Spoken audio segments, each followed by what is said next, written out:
Good afternoon. Today I'm going to be reviewing the Addiesdive AD2516 Chronograph.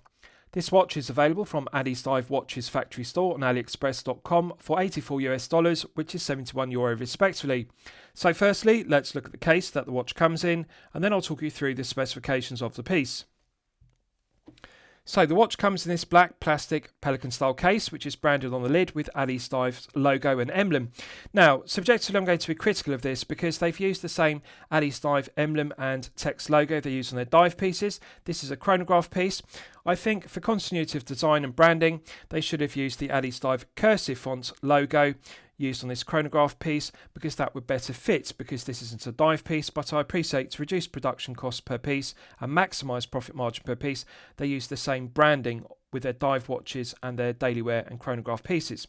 But on a positive note, black plastic Pelican style case is good quality. I'll undo the 4 clips and I'll show you the interior.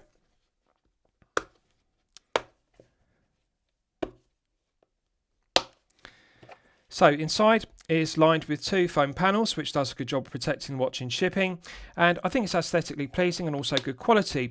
And Addiesdive deserve credit here, because they could have taken the less expensive default option of using a cardboard watch box. Bearing in mind this is a low tier price point piece at only €71, this is good.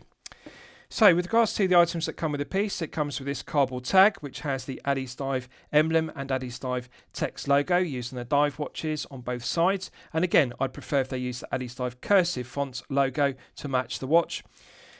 One also gets this plastic warranty card, and it has a reference number on the front, and on the reverse there's space to fill in the retailer, reference number, serial number and date of purchase. It's blank and not filled in. I would prefer to see them fill in the warranty card. But on a positive note, this AD2516 chronograph is covered by a 2-year international warranty. I want to give due credit to Addiesdive here, because often low-tier Chinese brands only cover their watches with a 12-month international warranty. To get 2 years of international warranty at this €71 price point is excellent, and they deserve full credit for that. And lastly, as an alternative to a printed owner's instruction manual booklet, they include this leaflet, which is double-sided, and it's bilingual, both in Mandarin and English. Clear, concise diagrams. The instructions are in English and Mandarin, and they detail the operation of the movement used, which is the Seiko Caliber VK64 Mecha course. So, excellent, comprehensive operating instruction guide. I think a printed booklet would be better. Alternatively, they could have a plastic card like the warranty card with a QR code that could be scanned with an Android or iPhone to download the owner's instruction manual, but this does suffice. So, to clarify, this AD2516 chronograph is available in 2 dial colour options, blue and green respectively. Both dials have vertical satin finishing. Both versions have blue tinted AR coating. But there is a notable difference I want you to be mindful of. This green version uses BGW9, which in daylight looks white.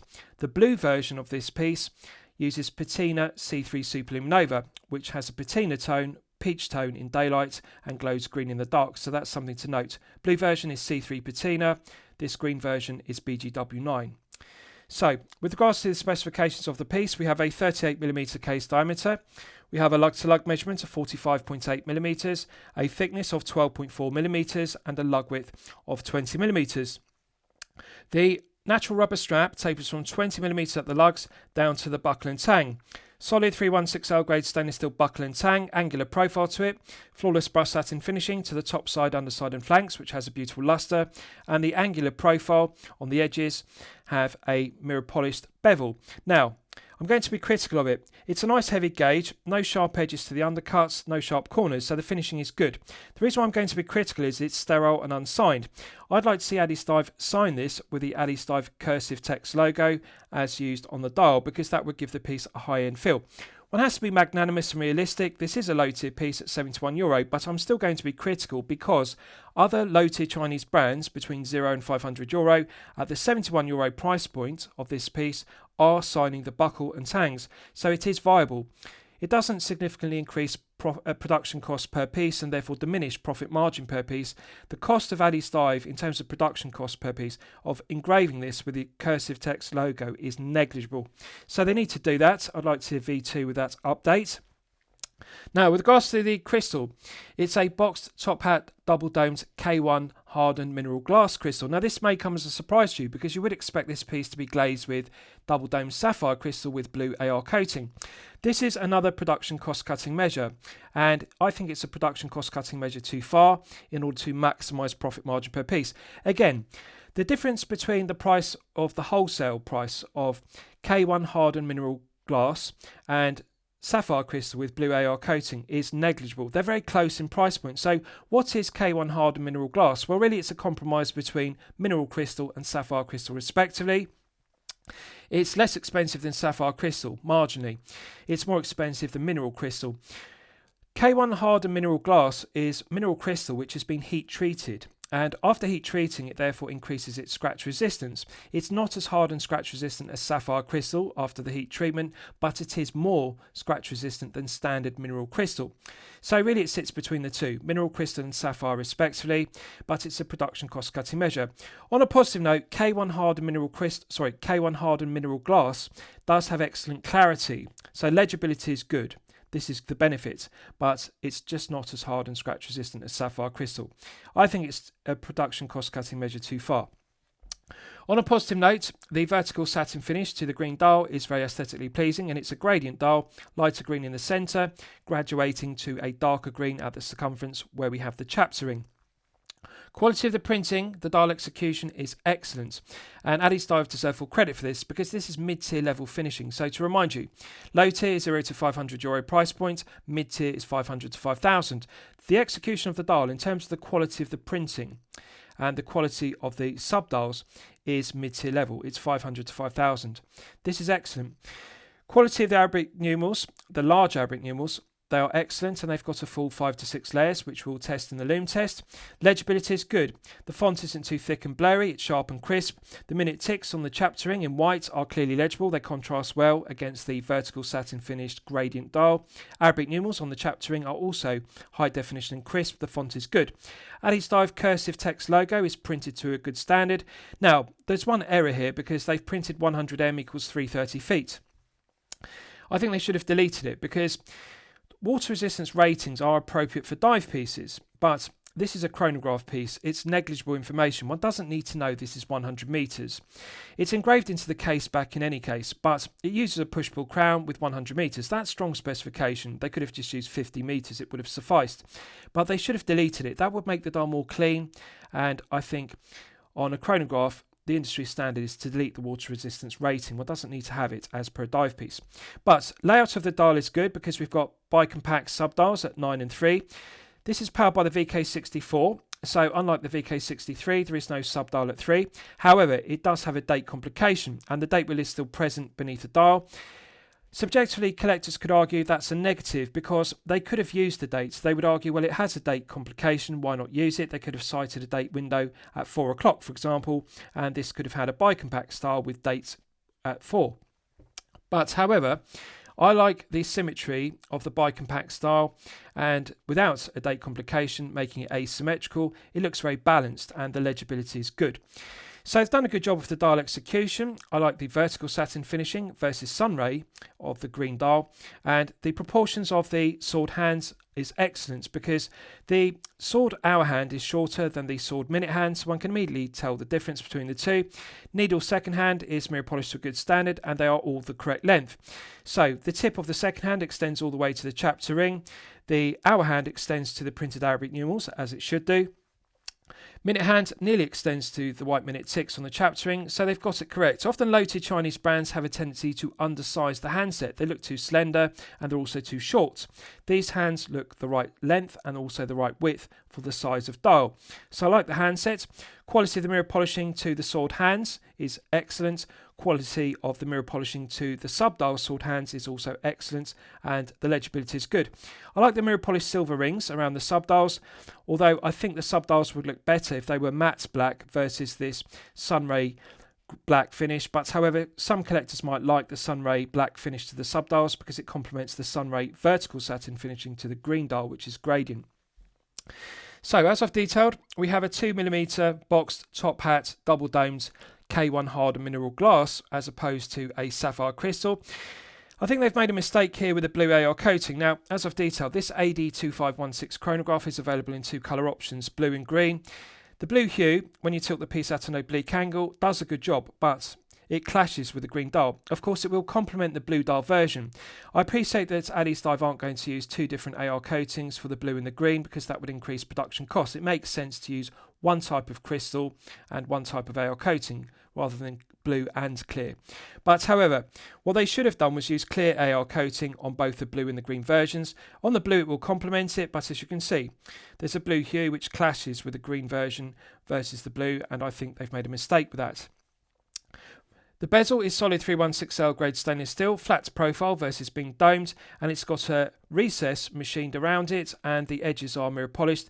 Flawless mirror polishing to the top profile and the sides, and I really like the groove machined into it because it gives it an Art Deco or vintage aesthetic, and it is correctly profiled. It allows the boxed double domed K1 hardened mineral glass crystal to project above it, so it does look like an acrylic, plexiglass or Hesalite domed crystal from the 1960s or 1970s. It does give this piece a 1960s look.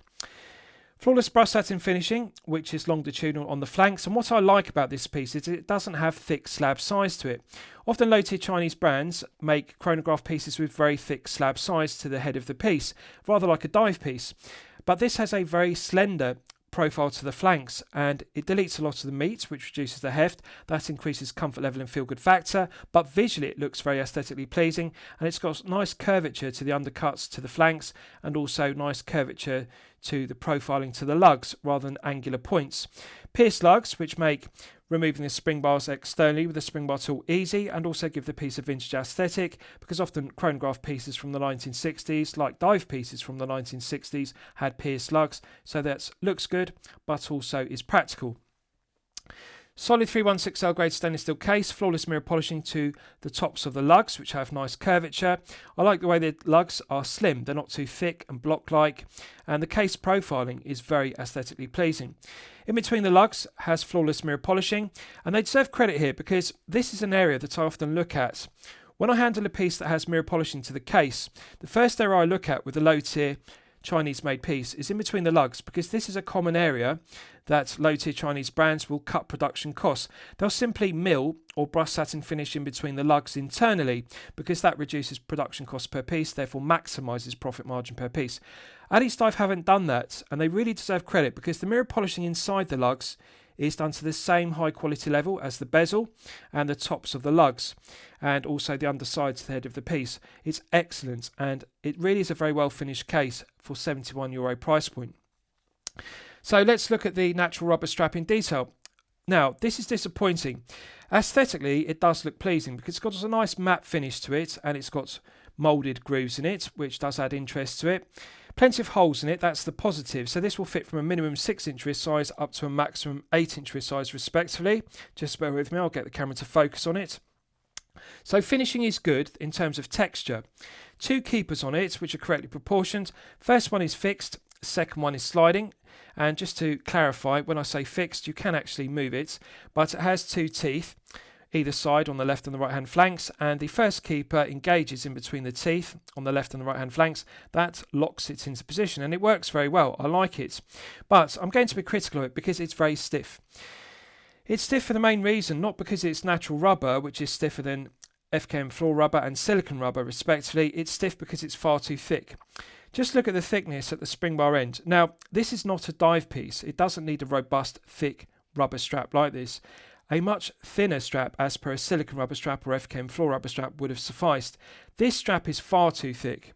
Just look at the thickness. Now, it does taper down in thickness as you get down to the buckle and tang, but even at the buckle and tang end, there's far too much meat on this strap.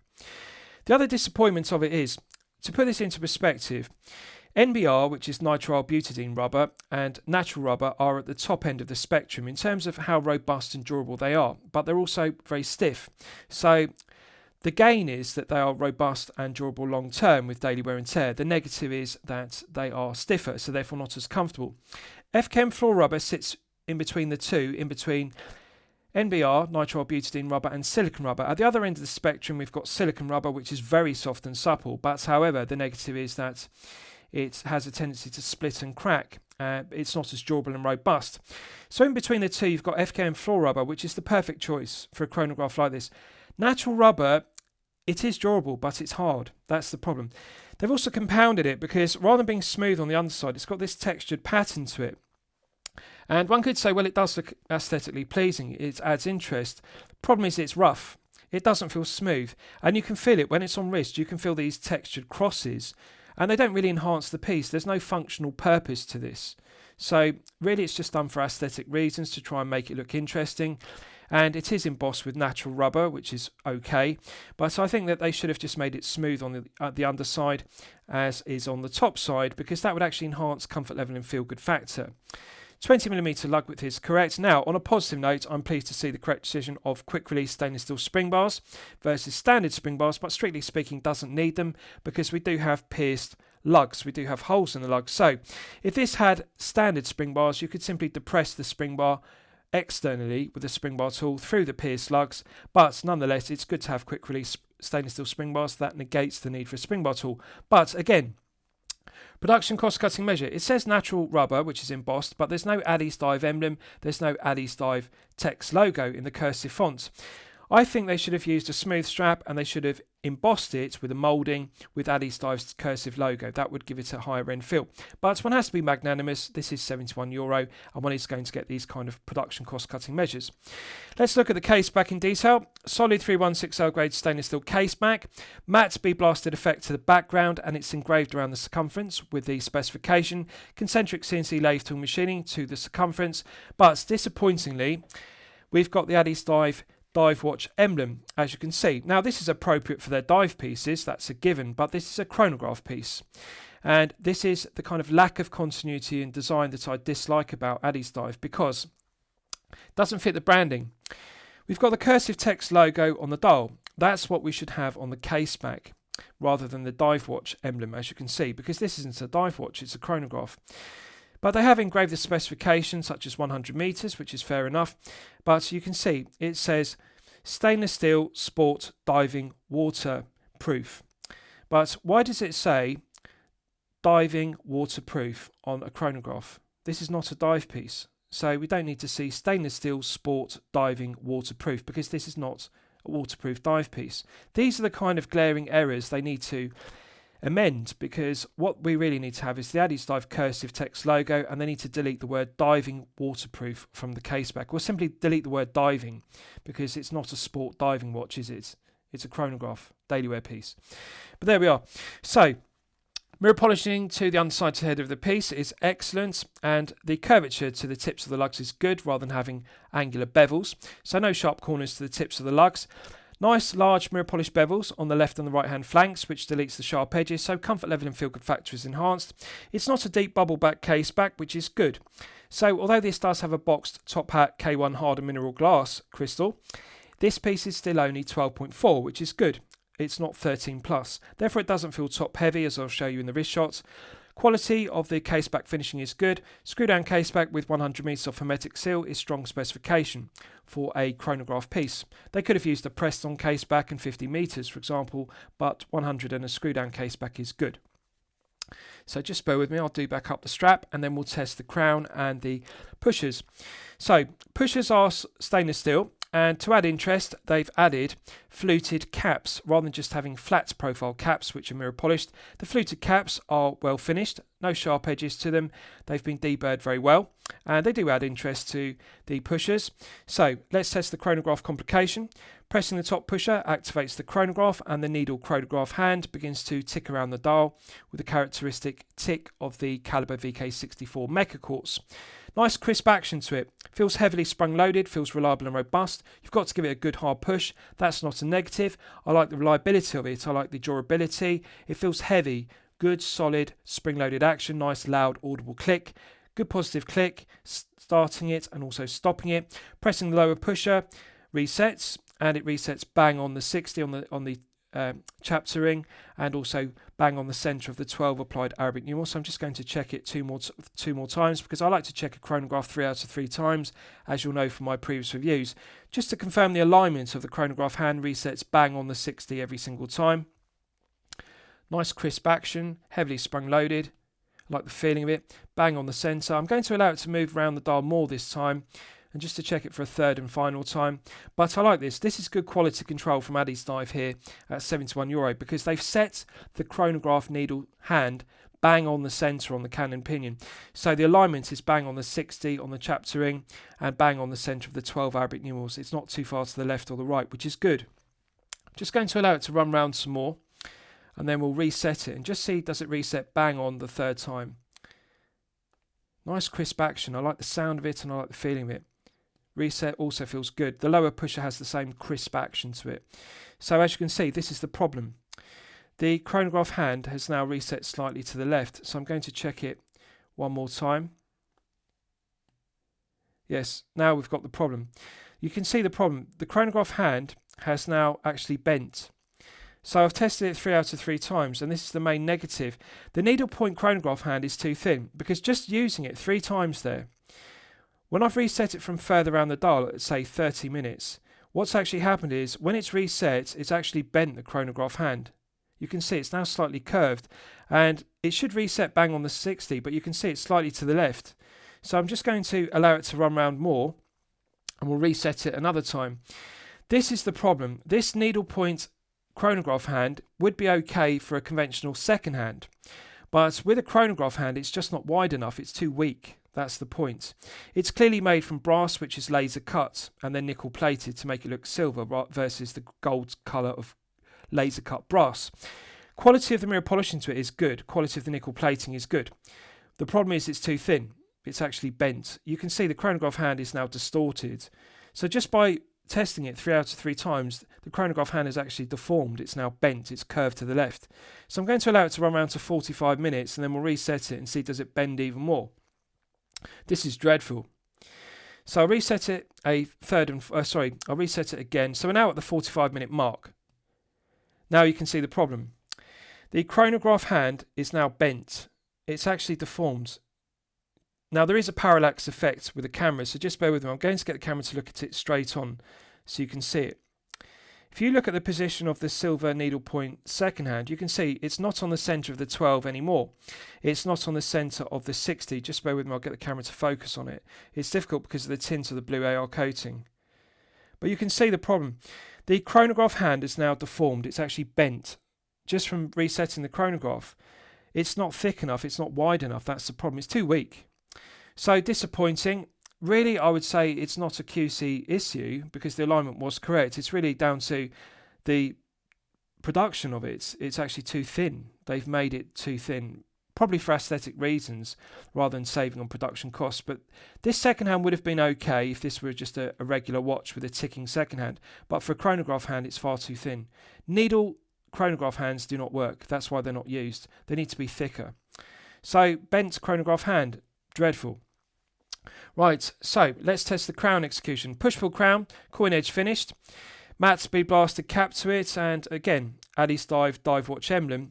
They should delete this and they should use an A in cursive font to match the cursive font text logo.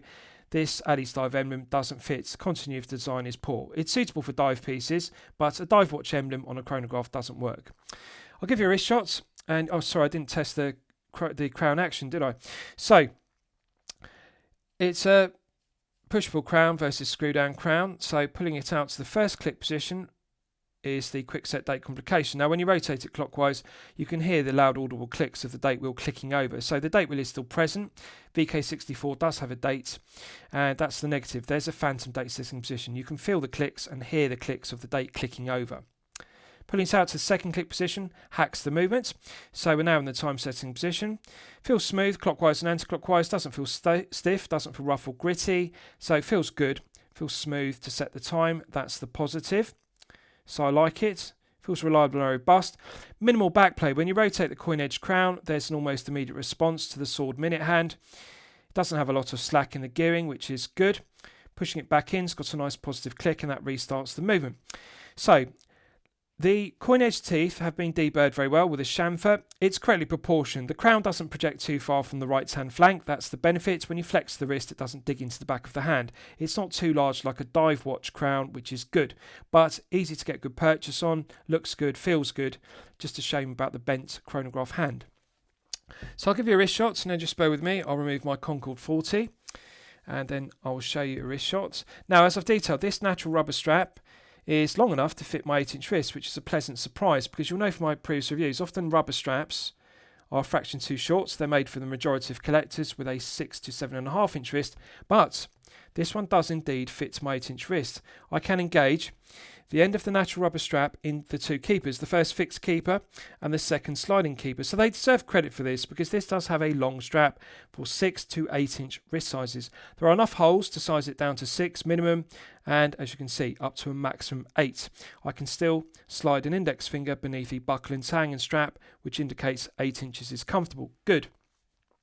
Wrist presence is good. I like it. 38mm does give enough wrist presence. It will particularly appeal to collectors with a 6 to 7-inch wrist because it's compact, but you can see the problem with the blue AR coating. When I tilt it at an oblique angle, you get this blue hue. If this were clear AR coating, it would be far more legible and, of course, more aesthetically pleasing because the blue hue clashes with the green vertical satin finish dial. Green tone of the matte natural rubber strap does actually complement the vertical satin finish green dial. Just a shame it's not FKM floor rubber, which would be softer and more supple, and also thinner would be better. Alternatively, a silicone rubber strap would be more soft and supple. This strap is uncomfortable, that's the truth of it, because it's textured on the underside versus being smooth. And of course it's very thick, so it doesn't flex, it's very stiff, it's not supple. And it really doesn't feel comfortable. When it moves up and down the wrist, you can feel the textured finish on the underside. Visually it looks good because it's matte finished and it does have these moulded grooves in it to add some interest to it. Taper is good and I like the proportion of the buckle and tang. It's just a shame it's not signed, but this rubber strap really is far too thick and too stiff. It diminishes comfort level. Head of the piece feels balanced, doesn't feel top heavy, which is good. I like its 12.4. Now you'll know from my previous reviews 13mm and below is the sweet spot regardless of case size, because anything below 13mm will easily slip underneath the shirt cuff if you wear business shirts. So needless to say, at 12.4 it's 0.6mm below the 13 perfect sweet spot, even though it has a 2mm thick boxed top hat double dome K1 hardened mineral glass crystal, which does add significant thickness, but it's good. I like it's got a flat case back versus a deep bubble back case back. Nice curvature to the undercuts to the flanks. Curvature to the lugs is also good. Does have an Art Deco or vintage aesthetic with a groove in the bezel and the thin curved lugs. Looks good. Feel good is diminished. Feel good factor is diminished versus this because of the stiff strap. If this were on a silicone rubber strap or a leather strap, this would be far better. And an FKM floor rubber strap really would be the ultimate in the same matte green. This is far too thick, as you can see, and it's really noticeable at the lugs because if you look at the spring bar end, it's got far too much meat on this strap. Even for a dive piece, this would be too thick. It's a very thick strap. Look at the thickness at the buckle and tang end where you've got the two keepers. The problem is you can see the bulk of two layers of it, of this strap, lapped one on top of the other, because you can see it now sticks out proud from the wrist. It's dreadful. Buckle and tang is okay in terms of gauge, the proportion of it, but the strap itself, the problem is not the keepers, but it's actually the thickness. Just look at the thickness, even at the buckle and tang end, far too thick. That's the thickness it should be at the head of the piece end, but even at the buckle and tang end, it's far too thick. So when you get up to the buckle and the head of the piece end, you can see it's one of the thickest rubber straps I've ever seen, and I've reviewed over 500 watches on my channel. This is dreadful.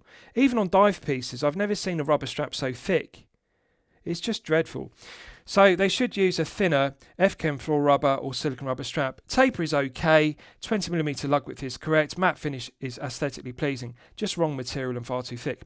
Head of the piece is good, but the negative is the AR coating is blue, but I like the styling of it. The legibility is good. The bicompact style and the vertical satin finishing is aesthetically pleasing. I like the gradient dial, the way it changes from light green to a darker green at the circumference, but you can see 12.4 is beneficial. Now, above all else, what I like about it is it's only 74 grams, even on this thick rubber strap. So it lacks heft, that's the point. 74 grams means that this is comfortable. If you have a 6 to 7 inch wrist or a 7 to 8 inch wrist, it doesn't feel top heavy. It does feel balanced. So that's the benefit. It's going to be a comfortable daily wear piece if you exchange the strap for a silicone strap, or alternatively FKM floor rubber strap, or of course leather strap would complement this piece. The strap really is the main negative. diminishes comfort level. Feel good factor is good in terms of visual aesthetics, but it's just spoiled by the stiffness of the strap and the thickness of it. Does look good, and one can visualise it if it were on a green silicone rubber strap or FKM floor rubber strap. Yes, the comfort level and feel good factor would be fantastic, but this rubber strap really does spoil it. So I like the head of the piece, but I dislike the strap.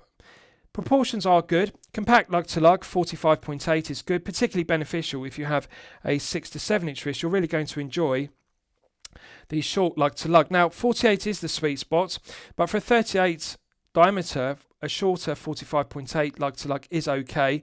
I would say it's best suited to collectors with a 6 to 7 inch wrist. If you have a larger 7 to 8 inch wrist, you may find 45.8 to be slightly too short. For example, on my 8 inch wrist, you can see the case does look slightly short. I think it would look better in 48, but one can't be critical if one's saying, well, for a 6 to 7 inch wrist, 38 diameter is good for a 6 to 7 inch wrist, 45.8 is good.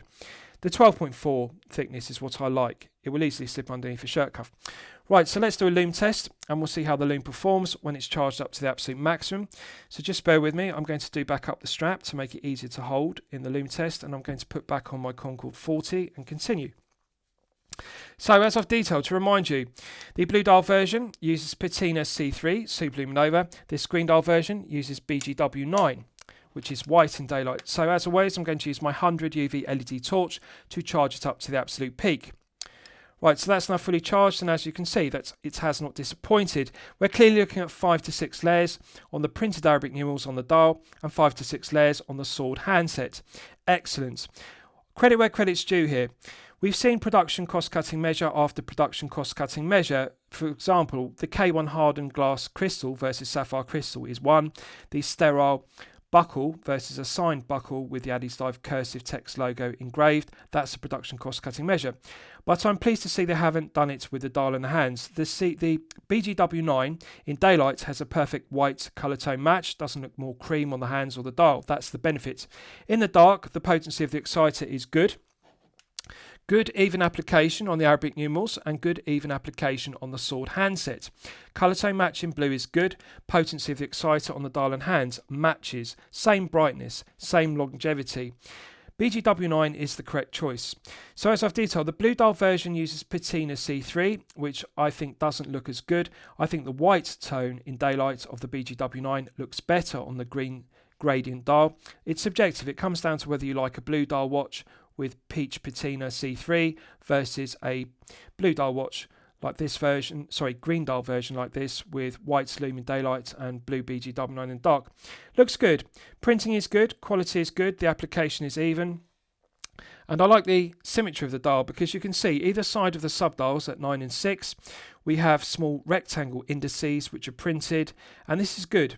Because often Bicompact's chronograph pieces, they delete the indices and also the Arabic numerals because there's no room for them either side of the 9 and 3 subdials. This one has it. We've got those rectangular printed indices, so it's good. And as you can see, works very well.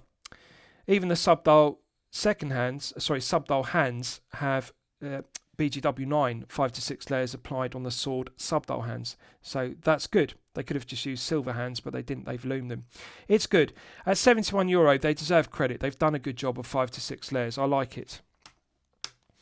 Right, so let's discuss the movement use because it's my favourite aspect of the piece. So you'll all be familiar with the Seiko Caliber VK64 Mecha Quartz.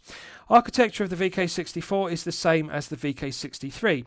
The only difference is the VK63 has a subdial at 6 o'clock. The VK64 you're looking at has a bicompact subdial layout, so we only have subdials at 9 and 3. Both the VK64 and VK63 have date complications, and as I've detailed, the negative of this one is there is no date window at 4 o'clock, but we do have a phantom date setting position. So if you dislike phantom date setting positions, 2 clicks on the crown, that's something to be aware of. Has 0 joules. Has hacking, which works well. Quick set date complication, as I've detailed. The negative is the phantom date setting position. 3-year battery life is excellent. So to clarify, 3 years battery life is based upon you using the chronograph complication for 60 minutes per day. However, in reality, you're highly unlikely to be using the chronograph complication for anything like 60 minutes per day. So although the stated battery life is 3 years, in reality, it's nothing unusual for a VK64 battery to last for 3 to 4 to even 5 years, unless you use the chronograph complication for 60 minutes. So, excellent battery life, that's the positive. The main thing I like about it, above all else, is the accuracy. It is incredibly accurate. Stated accuracy is plus or minus 20 seconds per month. Just think about that for a moment. That's not plus or minus 20 seconds per day or per week. Plus or minus 20 seconds per month is better than plus or minus 1 second per day accuracy. Stellar accuracy. So I like the accuracy of it. It's a reliable, well-proven workhorse mecha quartz caliber made in Japan. No negatives to the VK64 whatsoever. I like its reliability, its durability. It is robust, it's shock resistant, and I think it's the correct choice at this price point, €71. And subjectively, the only negative is the phantom date setting position, and subjectively, the only criticism is it could have a date complication. Comes down to whether you like it or not, but I like the VK64. So, lastly, I'll summarise the piece. What do I think of it overall? Well, when I'm considering reviewing a piece on my channel, the watch will meet two criteria. Should be both excellent quality and excellent value at the respective price point. So, low tier piece, price point is $84, which is €71 respectively. I'm going to declare it okay quality, and I'm going to declare it okay value. Now, I've had to downgrade it from being good quality and good value. So, why did I downgrade it? Because it does have excellent BGW9 Super Lume Nova, and the chronograph complication works well. Well, there are two main downgrades. The production cost-cutting measure of the sterile buckle and tang is one downgrade. The use of this thick, abhorrent natural rubber strap, which is far too thick and far too stiff, this downgrades it. It should be silicone rubber or FKM floor rubber, which is thinner and more comfortable. Another downgrade is the K1 hardened mineral glass versus double dome sapphire crystal. Production cost cutting measure too far, and again downgrades it from good quality and good value down to okay quality and okay value. Now, above all else, the one negative of this piece I want you to be mindful of, and it really is dreadful, it's disappointing. This needle chronograph secondhand has deformed, it's bent. That's the truth of it. And that's why I always test the chronograph complication 3 out of 3 times to prove it beyond question that it resets bang on the centre of the dial, bang on the 60 on the tachymeter, or bang on the 60 on the chapter ring, regardless. This one no longer does, because as you can see, chronograph works well, resets correctly, but when it flies back, when it resets, you can see it's actually curved to the left now. It's deformed, it's bent. And this is simply down to the needle chronograph hand being too thin. It's made from brass, which is laser cut and then nickel plated to make it silver and mirror polished. Finishing is good. It's just too thin. There's just not enough meat to the chronograph hand. Had they made it wider and thicker, more meat to the brass, that would have prevented deforming, because just by resetting it, when it resets, that's actually caused it to deform. It's bent. And the problem is now it's permanently slightly to the left when it resets. It's not bang on the centre of the 12 Arabic numerals. It's not bang on the 60. It's now slightly to the left. That's the problem. And the only way you can correct it is by replacing the chronograph hand with a wider one. They need to get that fundamental correct, because they're going to have this problem on every single one of these AD2516 chronographs, both the blue and the green versions, because they both use this same needle chronograph hand. It's not thick enough, it's not wide enough, and every single one of them is going to eventually bend and deform like this. So they're going to have a plethora of warranty claims, which is dreadful.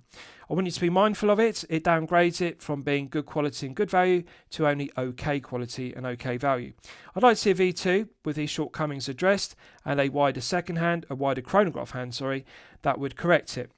So I'm going to recommend it to you for consideration, but bear in mind the QC issues or the production cost cutting measures. I hope you've enjoyed my review of the Addiesdive AD2516 chronograph. Please feel free to post your own comments below the video. Thank you for watching.